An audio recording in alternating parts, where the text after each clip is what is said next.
할렐루야. 오늘 다 흩어져 있지만 한 성령으로 하나님 앞에 예배하는 자리 하나님께서 복 주실 줄 믿습니다. 어제도 뉴스를 보고 우리가 보는 가운데 세상 살아가는 긴장이 있지요. 어려움이 사실 있습니다.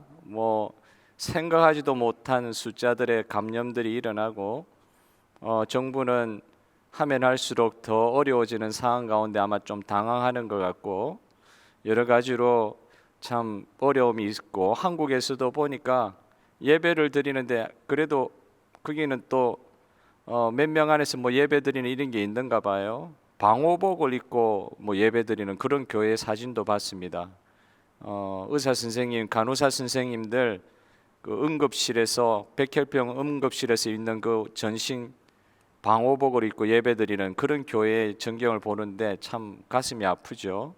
오늘 저와 여러분이 함께 나와서 공동체를 이루고 한 몸 된 교회로서 주님 앞에서 예배드리면 좋은데 그렇게 하지 못하는 그런 아픔이 있습니다. 그러나 하나님께서 오늘 저와 여러분에게 은혜 주시는 날, 우리 장로님께서 기도 가운데도 말씀해 주셨지만 76주년 광복 1인데 오늘이 광복주일로 아마 지키는 교회들도 한국에는 많이 있는 걸로 알아요.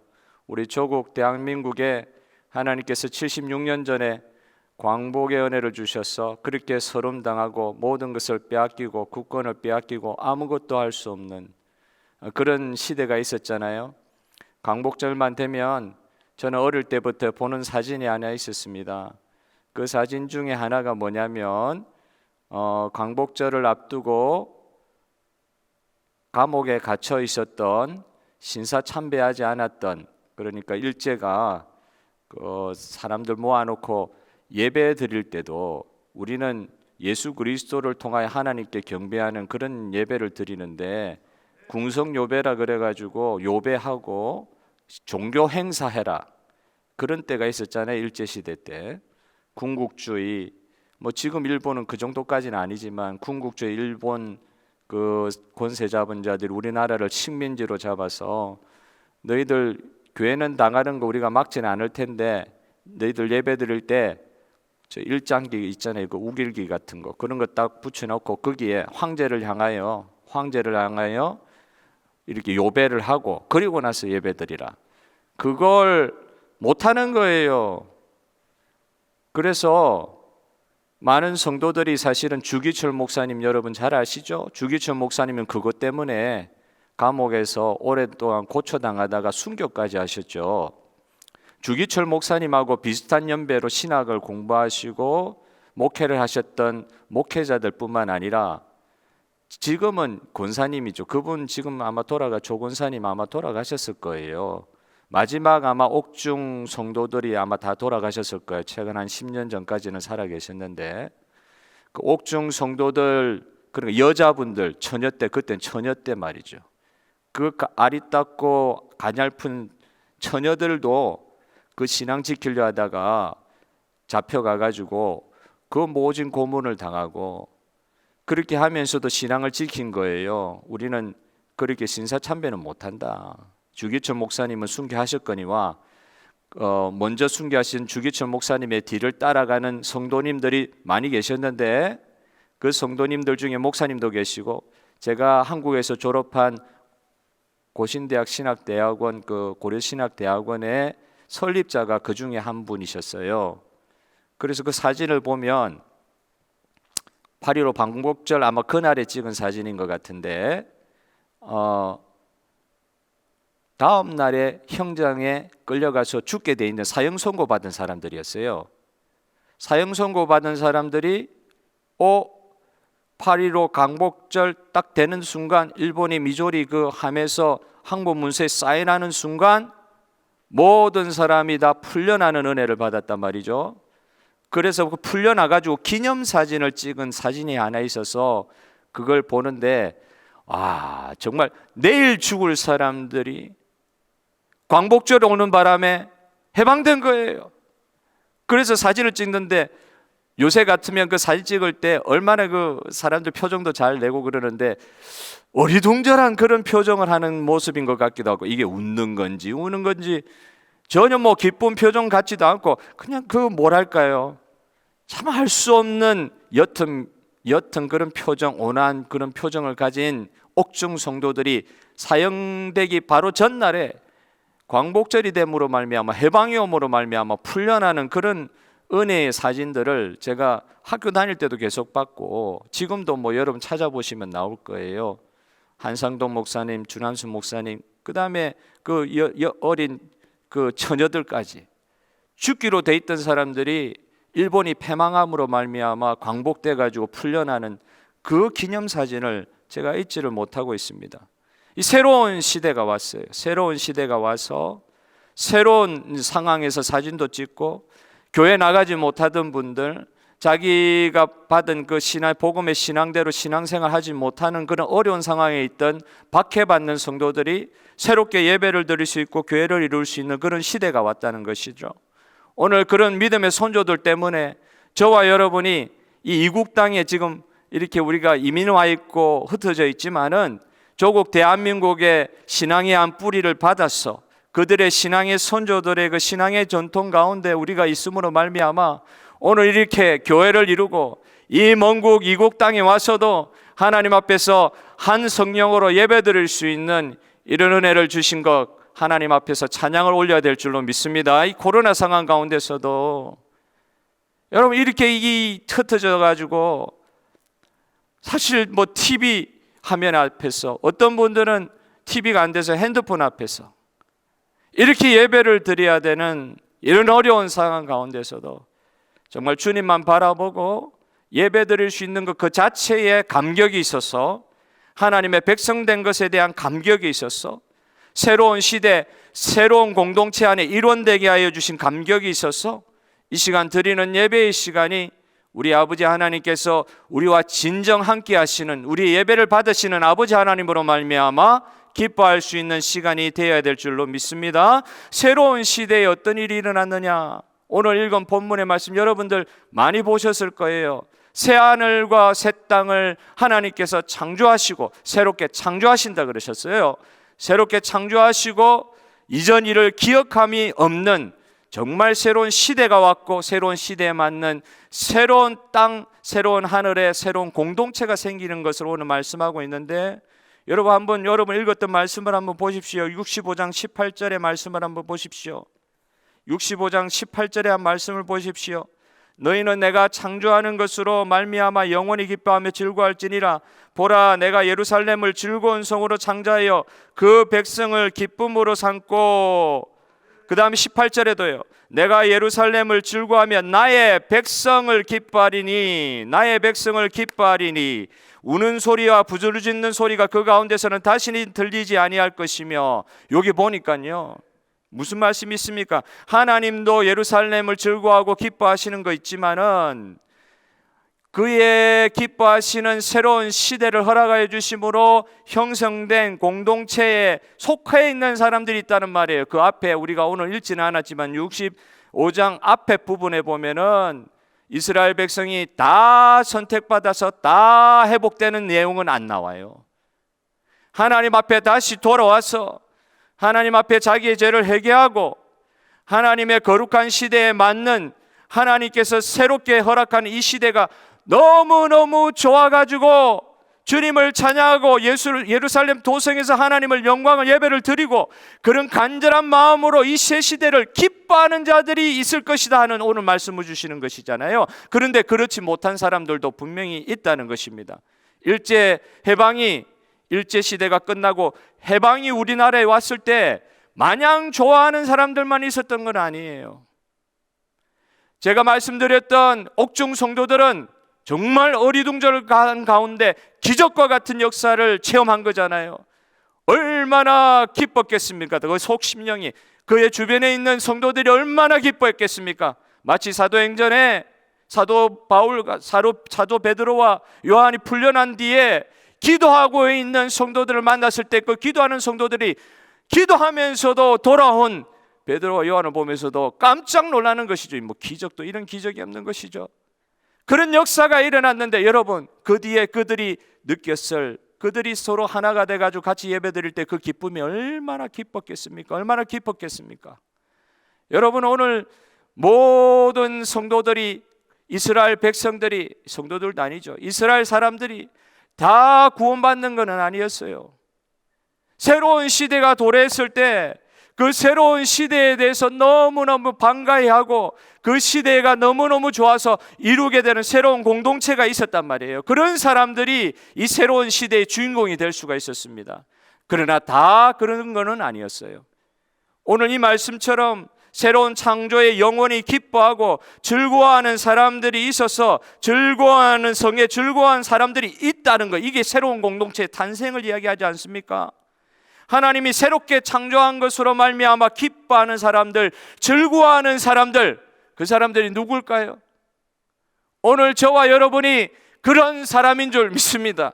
이 새로운 시대에 하나님 허락하신 이 새로운 시대를 정말 누릴 수 있는 사람, 그런 사람들로 이루어진 새로운 공동체에 소속되어 있는 저와 여러분, 결국 이것이 무엇입니까? 고린도서 5장 17절에 그런즉 누구든지 그리스도 안에 있으면 새로운 피조물이라, 이전 것은 지나갔으니 보라 새 것이 되었도다. 이전 것은 지나갔으니 보라 새 것이 되었도다. 이 말씀, 누구 안에서요? 그리스도 안에 있으면 새로운 피조물이 되었다는 이 말씀을 체험한 사람들이 교회를 이루는 거예요. 하나님의 백성된 교회의 구성원들, 예수 그리스도를 통과한 사람들, 예수 그리스도 안에 있는 사람들, 새로운 시대를 만끽하고 누릴 수 있는 사람인 줄 믿으시기를 바랍니다. 오늘 이 시대가 새로운 시대예요.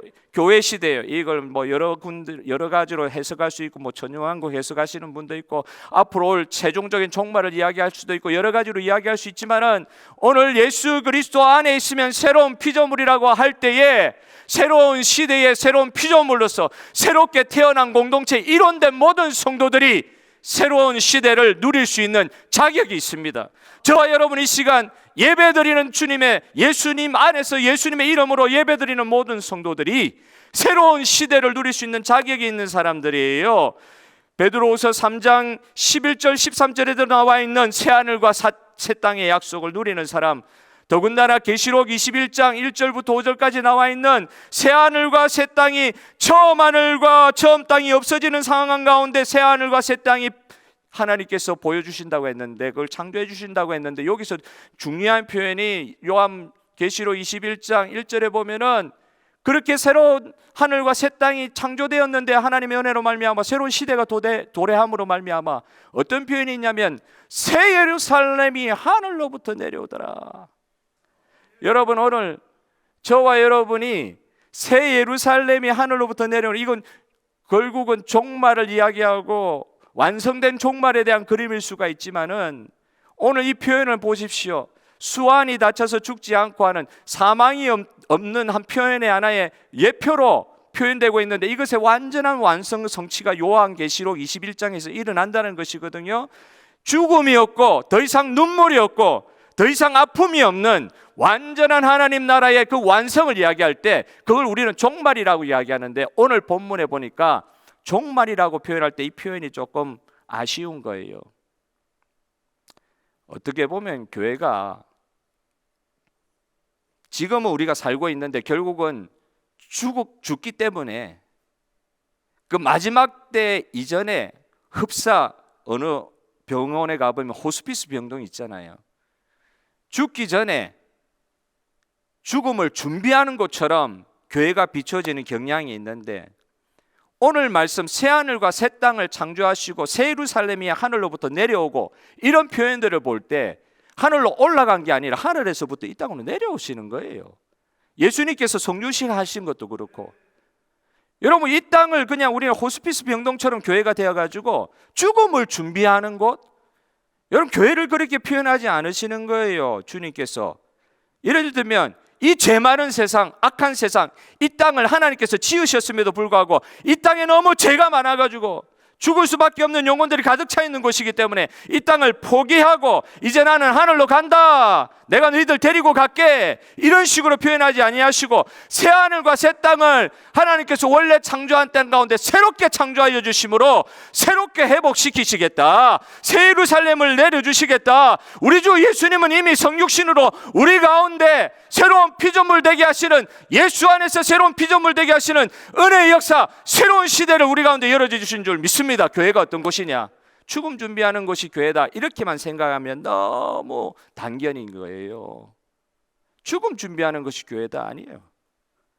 이 땅을 포기하고 하늘로 간다, 죄 많은 세상에서 이제 눈물도 아픔도 없는 그런 곳으로 모두 데려가겠다, 그렇게만 이야기하지 아니하시고 예수님은, 하나님은 창조 세계를 새롭게 하실 것을 교회를 통해서 일을 이루시겠다, 세상의 종말이라고 주님께서는 이야기하지 아니하시고 새하늘과 새 땅을 이 땅 가운데 창조해 주시겠다. 어디를 통하여? 오늘 새 시대에 합당한 하나님의 새로운 공동체 교회를 통하여 그 일을 이루시는 줄 믿으시기를 바랍니다. 여러분, 오늘 저와 여러분이 교회가 되었습니다.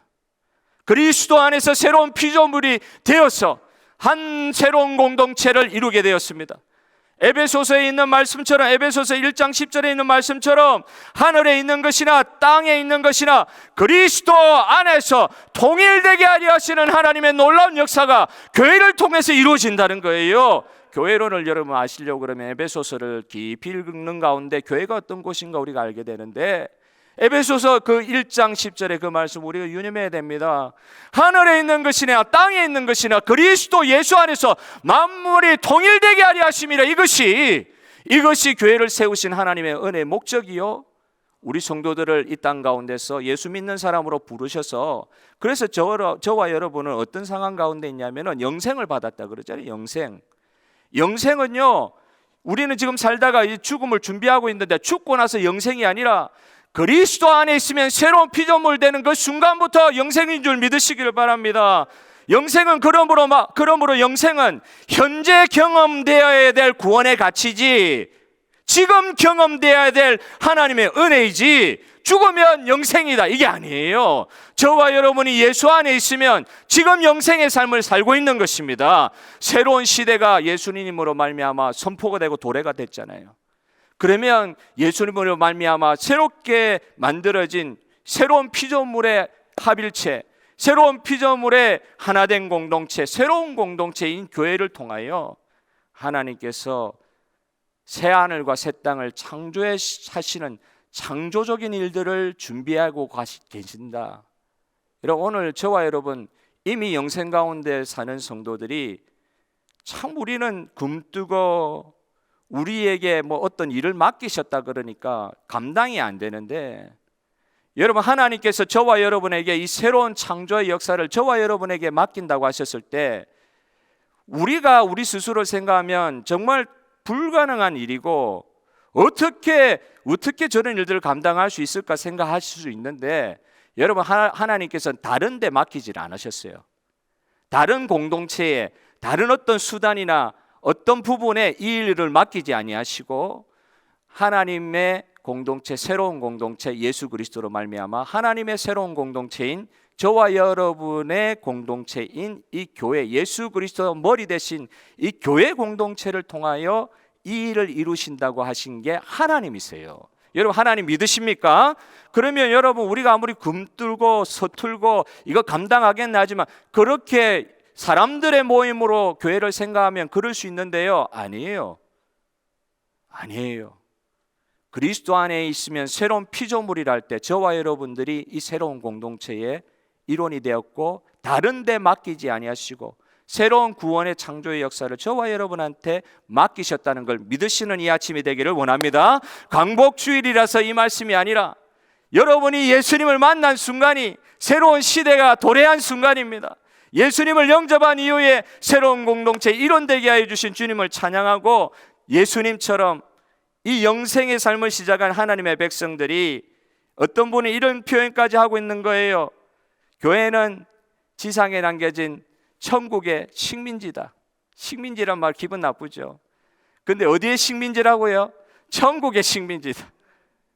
그런 말 하는데 와닿는 부분이 있어요. 교회는요, 천국의 식민지예요. 그러니까 천국은 따로 있고 교회는 따로 있고 그게 아니라 교회 자체가 천국의 현현이요, 그리스도의 새로운 창조의 표지다. 그래서 천국의 식민지란 말을 쓰더라고요. 교회를 통해서 천국의 은혜, 영생의 역사들이 일어나게 하여 주시는 주님을 믿으시기를 바랍니다. 내 자신은 안 된다고 자꾸 이야기하면 안 돼. 우리 교회는 안 된다 자꾸 그런 이야기 하시면 안 돼요. 사람의 모임이라고 생각하면 사람의 모여 있는 그 모습을 보고 아이고 안 된다. 저런 사람들이 모여 있는 교회에서 뭐가 되겠냐. 사람으로 보면은 그게 말이 안 되는 소리 같아도 안 그렇습니다. 여러분 오늘 믿음으로 말씀으로 받으시기를 바랍니다. 여러분 오늘 저와 여러분이 새로운 공동체, 천국의 식민지 된 이 천국의 모형이고 천국의 표지인 이 새로운 공동체 교회의 일원 됐다는 것을 믿으시길 바랍니다. 그래서 주님이 하신 그 죽은 것을 사망에서 생명으로 옮기시는 그 놀라운 창조의 역사가 교회 안에서 일어날 수가 있다. 저와 여러분을 통해서 그걸 믿자는 거예요. 그걸 믿으라고 이야기하시는 거예요. 두 번째, 여러분 하나님 말씀, 이 새로운 공동체는 어떤 공동체냐? 새로운 시대의 새로운 공동체, 교회를 우리에게 허락해 주셨다고 했는데, 그렇다고 하면 이 새로운 공동체, 이 새로운 공동체인 교회는 어떤 곳이 되어야 될 거냐? 오늘 말씀해 보니까 빼앗을 것이, 뺏길 것이 없는 시대고, 빼앗길 것이 없는 시대일 뿐만 아니라 나누어 주는 그런 시대와 공동체의 모습을 가질 수밖에 없다. 오늘 말씀 한번 보십시오. 21절을 한번 보십시오. 21절의 한 말씀을 보시면 그들이 가옥을 건축하고 그 안에 살겠고, 이제 이스라엘 백성들이 다 돌아오는 거 아니라 그랬죠. 하나님 앞에서 남겨진 자, 회개하고 주님께로 돌아오는 자, 이들이 새로운 시대의 새로운 주인공들인데, 이들이 이스라엘 고토로 돌아가고 하는 일이 무엇입니까? 가옥을 건축하고 그 안에 살겠고 포도나무를 심고 열매를 먹을 것이며, 여기 22절 중요합니다. 그들이 건축한 데에 타인이 살지 아니할 것이며 그들이 심은 것을 타인이 먹지 아니하리니. 무슨 말입니까? 해방되기 전에 일제시대에는요, 내게 하나도 없었어요. 일본한테 다 빼앗긴 거예요. 내게 없는 거예요. 주권이 없는데, 주권이 없으니까 하나도 내게 없어요. 내가 지었는데, 내 조국이고 내 땅이고 내 고토고 내 고향인데 일본한테 빼앗기는 바람에 내게 하나도 없어진 거예요. 실컷 집 지어놓으면 뭐합니까? 내가 거기 가서 살지를 못하는데. 실컷 농사 지으면 뭐합니까? 수탈해서 다 빼앗기는데. 내게 없는 거예요. 나의 것이 없는 거예요. 맨날 빼앗기는 인생이었어요. 해방되기 전에는 빼앗기는 인생이었어요. 예수님으로 말미암아 구원받기 전에는 부자 많습니다. 유명한 사람 많습니다. 그러나 알고 보면, 영적으로 보면은, 진짜 진실된 영적인 눈으로 보면은 다 빼앗기는 인생이었어요. 마귀한테, 사탄한테 빼앗기는 인생이었어요. 내게 없었어요. 내 것 같아도. 돈 때문에 멸망하는 거예요. 명예 때문에 멸망하는 거예요. 주님 없으니까, 주님 안에 새로운 피조물 아니니까 다 빼앗기는 인생이었어요. 빼앗길 것밖에 없는 시대였어요. 광복이 오기 전에는. 그런 인생이었는데 이제는 빼앗길 것이 없다. 이 새로운 시대가 오다 보니까 수고가 헛되지 않는 거예요. 내 수고가 헛되지 않고 재난이 되지 않고, 그것뿐만 아니라 내가 번 것을, 내가 이렇게 수고하여 얻은 것을 내 후손에게까지 전달할 수 있는 시대가 되었다. 이것이 새로운 시대다. 얼마나 기쁘겠어요. 새로운 공동체는 자신이 누리는 복을 후손에게까지 전달할 수 있는 시대가 되었다. 23절에 그들의 수고가 헛되지 않겠고 그들이 생산한 것이 재난을 당하지 아니하리니 그들은 여호와의 복된 자의 자손이여 그들의 후손도 그들과 같이 될 것이라. 후손에게까지 나누어 줄 수 있는 시대가 되었다. 자기만 이렇게 누릴 수 있는 시대뿐만 아니라 자기가 번 것으로, 자기가 얻은 것으로 후손에게까지 나누어 줄 수 있는 시대가 되었다. 소망을 나누어 줄 수 있는 시대가 되었다. 여러분, 하나님께서 오늘 저와 여러분에게 이런 시대의 복을 허락하여 주셨을 때 정말 감사한 것은요, 교회가 세상을 섬기는 자리에 있다고 그랬는데 이렇게 우리가 하나님 앞에서 받은 것으로 세상에 베풀 수 있는 시대가 되었다는 거 아니에요. 육체를 구원받은 것이 아니라 우리가 영육의 온전한 전인적인 구원을 체험했기에, 그 영혼의 구원의 은혜를 체험했기에, 은혜를 너무나 깊이 받았기에, 너무 놀라운 은혜를 받았기에 그 은혜를 나누어 줄 수 있는 새로운 공동체라고 이야기하시는 거잖아요. 은혜가 우리 안에 있기 때문에 예수님께서는 광야에 나와 있는 그 굶어가는 사람들에게, 제자들이 딱 보고 예수님에게 와서 이야기하기를, 이렇게 많은 사람들이 광야에서 먹을 것을 찾지 못하고 굶고 있습니다. 주님, 우리가 어떻게 되겠나이까? 저들에게 어떻게 우리가 먹을 것을 줄 수 있겠나이까? 주님께서 뭐라고 말씀하여 주셨어요? 너희들이 나누어 줘라. 너희들이 나누어 줘라. 이 말씀을 하시는 거예요. 어떻게 나누어 줄 수 있습니까? 너희 가진 것으로 너희가 나눠줘라. 오병이어 사건에 임하시는 예수님의 말씀이잖아요. 그 말씀에 순종할 때에 말 그대로 오병이어의 역사가 일어난 줄로 믿습니다. 나는 없는데요. 없지요. 실제는 없어요. 그런데 주님께서 말씀해 주셨잖아요. 너희들이 나눠줘라. 말 그대로 말씀 받고 가져온 걸 가지고 나눠주는 것. 오병이어를 가지고 나눠줬는데 수만 명이 먹을 수 있었다는 거 아니에요?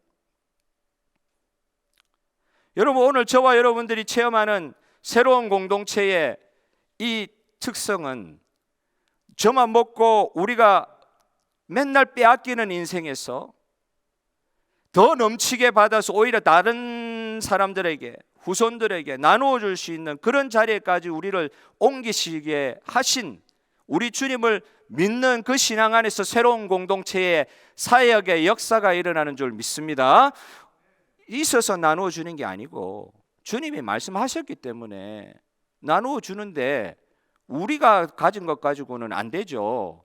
근데 하나님께서 말씀에 순종하는 자들에게 기적을 일으키셔가지고 이 나누어지는 은혜의 역사들을 이렇게 하나님께서 베풀어 주시잖아요. 오늘 교회가 세상을 섬기는 사명에서 얼마나 하나님께서 주신 이 은혜를 받아서 나눌 수 있는 것이 얼마나 많은지, 또 아픈 사람들도 많고 세상에 얼마나 어려움을 겪는 사람들이 얼마나 많은지, 세상에 참 의존할 때가 교회밖에 없는 그런 인생들이 있다고 하면 여러분 믿으시겠어요? 우리 동네에 이런 사람들을 봐도요, 어느 인터넷 커뮤니티에 들어가서 보니까 성도들 중에서도 어떻게 그렇게 기구한 그런 어려움, 하나님 아니면 소망이 없는 그런 절대 의존할 수밖에 없는 상황 가운데 살아가시는 분들이 많은지 몰라요. 우리 주변에 그런 분들이 없으니까 안 보이는 것 같아도, 실제로 우리 주변에 조금만 나가도, 우리가 관계를 안 해서 그렇지 알고 보면 우리 주변에 있는 분들이 얼마나 큰 고통을 받고 있는지. 최근에도 어느 기독교 커뮤니티 안에서 그렇게 우리 아이 생명 살려달라고 그렇게 기도했는데 결국 그 아이가 하나님의 부름을 받았어요. 그런데 그 아이 마지막 가는 순간에 부모님이 그렇게 허락을 했겠죠. 본인도 그렇게 이야기할 수 있는 나이의 아이였는지는 모르겠는데 자기의 장기를 기증하고 가는 바람에 마지막 가는 순간에도 많은 사람들에게 생명의 그 은혜들을 나누어주고 가는 그런 장면이 있었는데, 이 우리 동네에서 일어난 일입니다. 우리 한인 커뮤니티 안에서 나눠줄 게 없어요? 저도 한국 운전면허증에는 요만한 조그만 거 하나 붙어 있어요. 장기 기증 서약서 이래가지고 요거. 그래서 제가 무슨 사고를 만나면은, 제가 의식이 없을 때는 그 교통 이 운전면허증을 보고 거기에 붙어 있는 걸 보고 장기 기억 서약을 한 사람이구나. 그래서 죽었다고 하면은 이 몸이 썩기 전에 빨리 이렇게 각막 같은 거 떼고 그렇게 해가지고 장기 기증할 수 있도록 조그만 게 하나 붙어 있더라고. 그거 알고 보니까 옛날에 그 전에 섬기던 교회에서 주일날에 누가 오셔가지고 어느 장로님이 장기 기증 서약 운동하시는 장로님이 그 운동하시는 분이 있는데, 그날 그렇게 간증하고 설교하고 나서 성도들이 막 가셔가지고 그게 막 기증하고 그랬는데 저도 그걸 기증을 했더라고요. 그래서 어느 날 그게 다큐멘터리로 날라왔어요. 이거 운전면허증에 꼭 붙이십시오. 저도 뭐 돈도 없고 뭐 아무것도 없는 사람인데도 나눠줄 게 있더라고요. 나눠줄 게 있어요. 그 아이 하나님께서 생명 살려달라고 얼마나 기도했는데, 아빠가 예수 안 믿다가 그 아이 죽을 병 걸리고 나서 예수 믿게 된 거예요. 생명을 남기고 갔어요. 장기만 남기고 간 게 아니라. 나눌 게 없어요.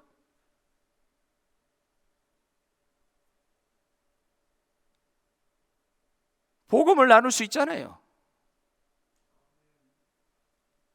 복음을 나눌 수 있는데, 천국은 죽어서 가는 곳이다 이렇게 알고 있는 사람들에게 복음 나눌 수 있는 동력이 생길까요?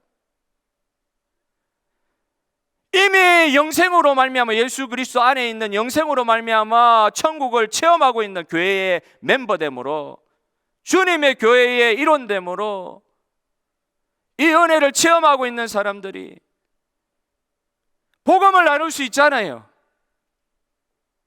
오늘 마지막입니다. 전도 폭발 지원은 오늘 마지막으로 받습니다. 기회를 놓치지 말고 전도할 수 있는 훈련을 시켜준다고 하는데 교회가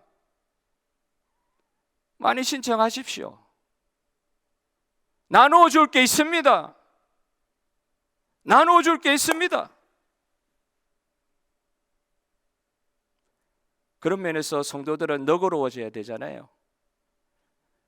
공에 있으면은 못 나눕니다. 우리 주 예수 그리스도께서 그렇게 너그러우셨듯이 저와 여러분도 그렇게 될 수 있는 새로운 공동체 일원되게 하여 주신 것을 믿고, 여러분 믿음으로 말씀에 순종할 때에 오병이어의 역사가 일어나게 하여 주시는 주님께서 저와 여러분의 뭔가 체험거리들을 허락해 주실 거예요. 없다고요? 있습니다. 나눌 거 있습니다. 마지막으로, 여러분 이런 새로운 시대의 새로운 공동체는 어떤 공동체라고 이야기하십니까? 변화가 가능한 공동체다. 변화가 가능한 공동체다. 25절 한번 보십시오. 어떤 시대입니까? 이리와 어린 양이 함께 먹을 것이며 사자가 소처는 즙을 먹을 것이며 뱀은 흙을 양식으로 삼을 것이니 나의 성산에서도 해암도 없겠고 상암도 없으리라 여호와께서 말씀하시니라. 해암도 상암도 없는 새로운 시대, 새로운 공동체이면서 동시에 이 말씀을 좀 풀이해 보면 변화가 가능한 시대가 되었다. 변화가 가능한 공동체가 되었다. 뭐예요? 사자하고 소하고 어떻게 같이 어울릴 수 있어요? 양과 이리가 어떻게 같이 풀을 먹을 수가 있어요? 뱀과 사람의 후손과, 창세기 3장 15절, 사람의 후손은 뱀의 머리를 깨부술 것이요 뱀은 사람의 후손의 그 발꿈치를 물 거라고 그랬잖아요. 물고 죽이는 이 관계에서 뱀은 그냥 자연적으로 자기의 관계, 흙을 먹은, 여기서 흙 먹는다 할 때 이건 저주의 창세기 말씀은 있지만 이 말씀은 저주라기보다는 사람과 그 사탄의 관계까지도, 이 사탄이 완전히 패하고 악이 완전히 패함으로 말미암아 그게 수종들던 뱀까지도, 그런 존재들까지도 관계가 회복된다는 거 아니에요? 변화가 일어난다는 거 아니에요? 새로운 시대, 그 새로운 공동체인 교회는 교회를 통하여 변화가 일어나게 하시는 하나님의 역사가 있는 줄 믿으시기를 바랍니다. 수십 년을 믿어도 똑같으라 그렇게 자꾸 생각할 필요 없어요. 오늘 주시는 말씀, 새하늘과 새 땅을 창조하시는 하나님, 예수 그리스도의 안에서 새로운 피조물을 창조하신 하나님은 늘 새롭게 변화시키실 수 있는 능력을 그의 만드신 새로운 공동체에 허락하시는 하나님인 줄 믿으시기를 바랍니다. 그래서 어떤 성도들, 아까 말씀드렸지만 세상을 개선시키려는 노력을 무의미하게 생각하는 경우들이 있어요. 내 죽어서 천국 가면 되지, 내가 잘 믿고 천국 가면 되지, 내가 예수 믿어서 천국 가면 되는 그게 내가 구원이고 구원의 역사, 은혜지. 이 세상, 죄악 많은 세상은 버리고 갈 것이다. 그러면 주님도 안 내려오셨죠, 세상으로. 이 죄악 많은 세상은 버리고 갈 것이고, 그러다 보니까 세상을 개선시키실 노력, 개선해 보려고 하는 노력, 변화해 보려는 노력, 이 세상을 변화시켜서 새 나라와 새 땅으로 회복시키시는 하나님의 새로운 역사에 동참하고픈, 하나님의 동력자 되고픈 그런 생각들은 없는 거예요. 우리가 새로운 시대, 새로운 백성의 일원이 되었음에도 불구하고 우리로 하여금 하나님 나라를 변화시켜 하나님 나라의 일원된 사람으로서 하나님의 통치의 현현인 교회를 통하여서 세상 가보십시오. 하나님 통치가 눈에 보입니까? 교회인들, 여러분 인간적인 눈으로 보면 하나님 통치가 어딨냐 그러실 줄 모르겠는데, 여러분 하나님의 교회가, 이 새로운 시대의 새로운 공동체 교회가 하나님 통치의 하나님 나라의 임재의 표현이고 이 현현인 줄 여러분 믿으시길 바라요. 우리 교회를 통해서 그 일을 안 하면 누가 하겠냐 이 말이에요. 하나님 다른 기관들을 만드시지 않았다니까요. 교회를 통해서 그 일을 하게 하셨다니까요. 저와 여러분이 속해 있는 교회가 그 일을 안 하면은 하나님 통치가 이 죄악 많은 세상, 예수 믿는 사람마저도 죄악 많은 세상을 던져버리고 아유 나는 이 땅 포기하고 저 하늘로 갈란다 이런 생각 가지고 있으면은, 그러면은 누가 이 땅 가운데 하나님 나라의 통치를 보여주겠냐 말이에요. 하나님 다른 기관을 세우시질 않았는데, 다른 공동체를 통해서 그 일을 하지 않으신다고 했는데, 여러분 변화가 가능한 시대가 되었다고 할 때에, 세상을 변화시키는 그 노력이 가능한 시대가 되었다고 할 때, 저와 여러분 가운데 구원하여 주신, 우리로 하여금 예수 그리스도를 구주로 인정하고 영접하고 받아들이고 어셉트할 수 있는 그 일을 행하신 성령 하나님께서, 예수를 구주로 고백할 수 있도록 만드신 성령 하나님께서, 여러분이 내 생각으로 예수님을 구주라고 고백하신 거 아니잖아요. 주님께서 그렇게 하시도록 해가지고 성령께서 그 일들을 하도록 하셨어요. 그 일을 가능하게 하시는 성령 하나님께서 저와 여러분의 이 교회에 이 새롭게 하시는 능력을 입은 교회를 통하여 온 세상을 변화시키는 것까지도 가능하게 하여 주실 성령님이 저와 여러분 가운데, 우리 교회 가운데 계신 줄 믿으시기를 바랍니다. 믿어야 됩니다. 성령 하나님께서 해주실 것을 믿어야 돼요. 인간의 힘으로, 인간의 생각으로 하면은 다 불가능해요. 그런데 믿어야 돼요. 교회를 보면은 안타까움이 많다. 예, 안타까움 왜 없겠어요? 저만 봐도 얼마나 여러분들 안타까울지 제가 잠자다가도 벌떡벌떡 일어나요.